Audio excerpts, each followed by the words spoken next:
Welcome. I'm Bill Berthel, and this is the Get Emergent Podcast. Our team at Emergent has worked with leaders from all different industries at all different levels. And if there's one thing we've learned in the 20 plus years of our business, is that leadership is a continued conversation. We're glad you're here. Newell, thank you for this conversation today already. I know this is going to be phenomenal. We go back. I don't know if it's way back, but we go back. You were actually my first coach, and I am so honored to have you on the podcast. I think we said it earlier together. No matter what we do, we have fun. Right. But we're going to talk about a semi-serious topic today of trust. We both value trust. We both train and coach around trust. But you had recently written an article that really got my attention that I wanted you to be able to speak to for our listeners. Sure. This idea of trust in times of turmoil. I think most of us are feeling some level of volatility or uncertainty in our organizations. That I love the word turmoil. Tell me a little bit about why you wrote this article and why this topic resonates so deeply for you. I'd be happy to. It's something has significantly changed. Mm-hmm. And we bandy about the word change in the very nature of what we do. Sure. But it's no longer a shift in degree, in my view, it's a shift in kind. That what has happened, one of the labels we call it these days is the polycrisis in the world. Mm-hmm. And certainly at the time we're having this conversation, it's endemic all over the place. Sure. Yeah. You talk to anybody, the level of anxiety and concern about the state of the world, the state of their organizations, absolutely, is at a higher point than I've ever experienced in my lifetime. Yeah. But in more recent times, particularly more extreme post-COVID, but it existed before that, sure, as more and more teams are now in hybrid environments.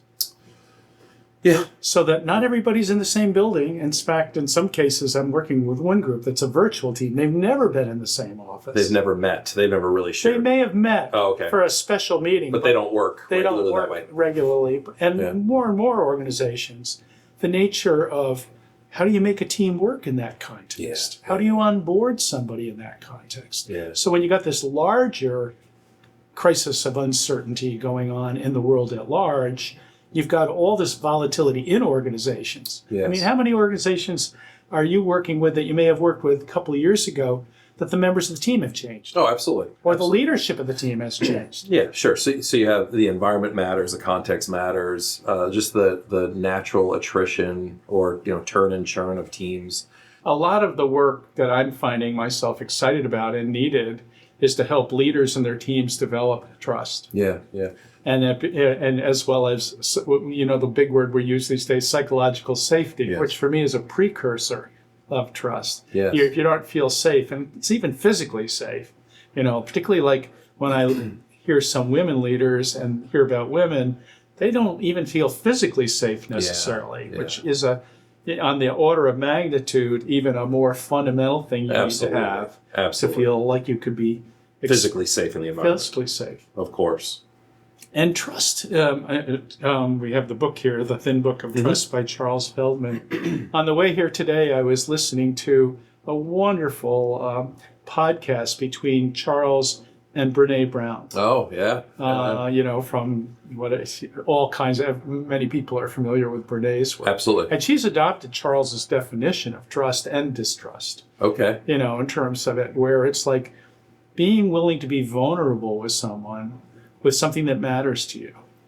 Is a definition of trust. Definition of trust. Yeah, yeah. What's the definition of mistrust? Lack of trust or mistrust? Well, it's kind of the reverse of that. It's like that you're really kind of afraid to share something that you think might not be accepted. So I feel that fear or resistance. Right. And I don't share. I don't speak up. I don't say something or do something, perhaps. Like your status might be affected or your identity or how you want to be seen in the team or even at home, right? Yeah. So it's a form of self-protection. Exactly. Right. And if that's present, you're not going to, let's say you've got a really wild, crazy idea. Yeah. Then you look around, it's like, I'm not going to say that. Not doing it here. Yeah. I might lose status. I might Sure. lose cred. Sure. All those kinds of things. So I love that definition of trust. It's like it's foundational like that. So it's kind of interesting to think about that it's known as the vulnerability paradox of leadership now. The vulnerability paradox. Tell me about that. It basically means that the old notion was a leader, if you've got crises going on, should just not inform, to just keep it to yourself and just make everybody feel good. Well, it doesn't demonstrate you're trustworthy because you're withholding, and people will feel that in terms of that. It almost sanctions withholding. Exactly. So I'll withhold too, even subconsciously. Or it's like, what can I really trust? And Yes. I mean, we can get into how it shows up in our facial features, our tone of voice, and all that good stuff. Of course. In terms of it. I was wondering if you were going to go to the place of the vulnerability paradox, if that's a little bit about vulnerability is seen as a weakness sometimes, so don't show it. Well, that's the old macho kind of thing. Yeah. And yet we know when you think about leaders that are really successful, depending on how you define success, I hear you. Yeah. In terms of it, Yeah. is like to build a team of people who are going to take charge of things. Yes. Then you need to demonstrate that you trust them, which means you need to be able to share with them things that you might not have in the past. So what are you telling leaders and folks to do to make sure the self-care is there? I know this is going to sound fundamental. I need to hear it again. Okay. So, well, we'll talk about it another time in more detail, but I start with, how do you start your day with affirmations, right? Yeah. Basic stuff like that. Yeah. And then it's like, how do you do your diet? How are you eating? That's a biggie. Yeah. Right? Yeah. What am I putting in my body? How much sleep you got? Yeah. How do you get good sleep? That's core in terms of it. And then when you're stressed, what do you do with your stress? Right? Yeah. And we'll have a whole nother conversation about that. But those are good questions for our listeners to be pondering, right? Yeah, if they're not doing the self-care, which I think is first, pretty fundamental. Those are great questions to be thinking. What's next after self-care? Throughout that, another form of self-care is throughout the day is to pause and listen. When you're on a Zoom call, you don't have to, someone asks you a question to really slow it down in between. I often refer to it, I used to play music, right? Yeah. You do. I do. On sheet music, there's these things called breath marks. Yeah. That for singing or other things, you take a breath. Oh my gosh. So how during your day, between meetings, between whatever you're doing, when you complete a task, how do you take a moment and just pause? How about standing up if you've been sitting the whole time, right? How do you just get up and refresh for a moment? You're making me think, where might those breath marks be in my day? Yeah. Where can I insert those breath marks, or how could I find those breath marks somehow more naturally in my day? I had a client recently, and I'm not currently working with him. He was a brilliant young man, and he happened to love Sherlock Holmes. And he was getting some feedback from some folks on his team, mid-level manager, that he just wasn't listening enough. He wasn't spending the time. They would tell him, you're not spending enough time listening, is how they expressed it. And so I asked him, what does Sherlock Holmes do? Just model that, right? And he said, you know what he does? He's always able to see what's not there. Right. So he was always able to see the missing thing on the table or on the bookshelf. And so I asked him, I said, how did he do that? He said, well, I think he was just naturally gifted. And he goes, but I think he actually just took the time to do it. Right. So it's taking the time to sometimes see what's not there as well. Right. Yeah. The clues that are there and that aren't there. Right. And that builds more trust, doesn't it? It builds more capability with your team or to solve the crime in that case. Right. In that analogy. Paying attention, means mode of opportunity, right? Yeah. Observing is a form of listening with your eyes. That's right. Paying attention is listening with your eyes. Yeah, I love that. And all the senses matter. All the senses. Yeah. What else is in the build more trust in the times of turmoil bucket that we need to ask leaders? It is making sure you spend equal time unless there's special Equanimity cases. of time. Yep. With each, and the more people are further away, particularly if they're new to the team, Yeah. to be giving them more time. Yeah. So equitable, not equal, actually, right? Right. It may require. It may require more, at least initially. Yeah. Right? Yeah. In terms of it, and buddy systems, Yeah. Absolutely. either mentor or buddy system. Absolutely. So there's somebody who's been around who can kind of fill them in. Yeah. In terms of it, in terms of that. And I think those are biggies. The other one I love is to find some way to play together, even online. Yeah. I love it. I work a lot with video gaming industry. Yes. And so it's like, how can you're doing all this creating stuff.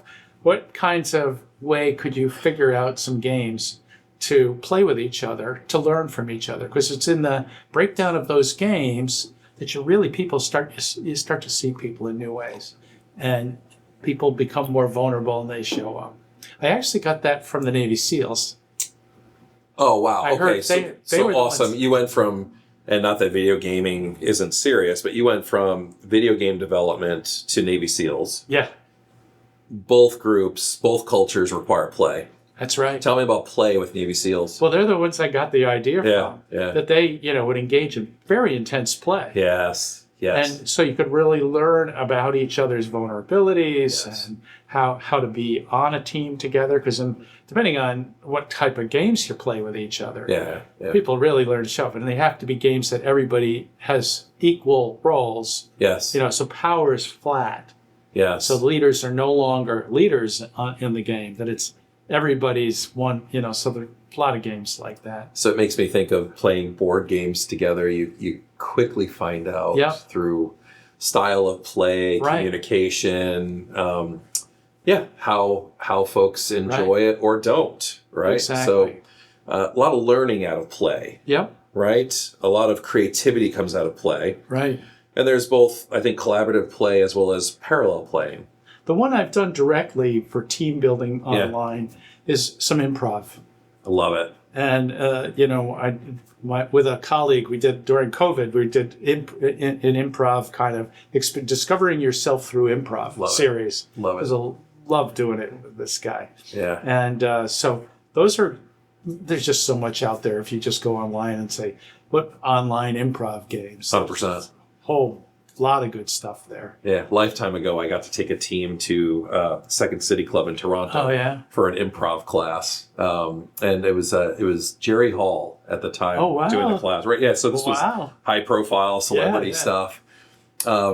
We quickly learned how bad we were at improv, right? Because we just couldn't flow. We learned that the one rule to improv is like just to say, it's like, yes. It's the yes and. Right? Yeah. It's like, it's building the on-ramp for the next person. And it was so easy to stop the next person for some reason.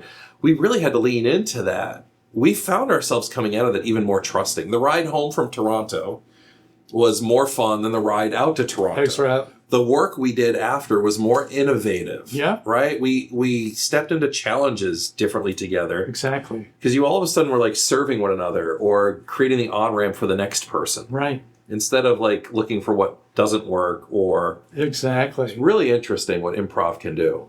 So speaking of improv, I know you have a useful tool for leaders to think about bringing improv into their teams. There are a couple. The one that I find is really easy to do online. Okay. And then I'll probably think of a couple more if I'm not careful. Is called 2 Words.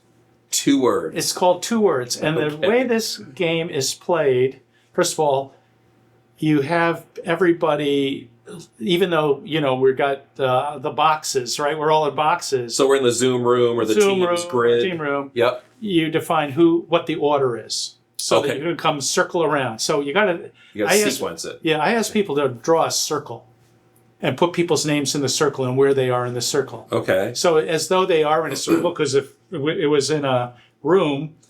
Oh, we'd go around the table. We'd go around the table. Or around the room. Yeah. I don't even like the table. Yeah. And so you know the order. And so the first person, if I'm leading it, I go. And the way it works is you've got get 2 words. And the next person has to use one of those 2 words with another word. Oh my goodness. Okay. And they can use either of the 2. Okay. And you don't make a time limit on how fast they do it, but the pressure is often to do it fast. So if I said toy boat, what word would you use next? Oh, fishing boat. Fishing line. Phone line. Phone call.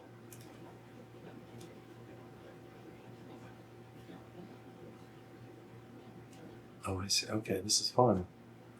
And I can only have 2 words, right? Yeah. Call me. Not me. Why not?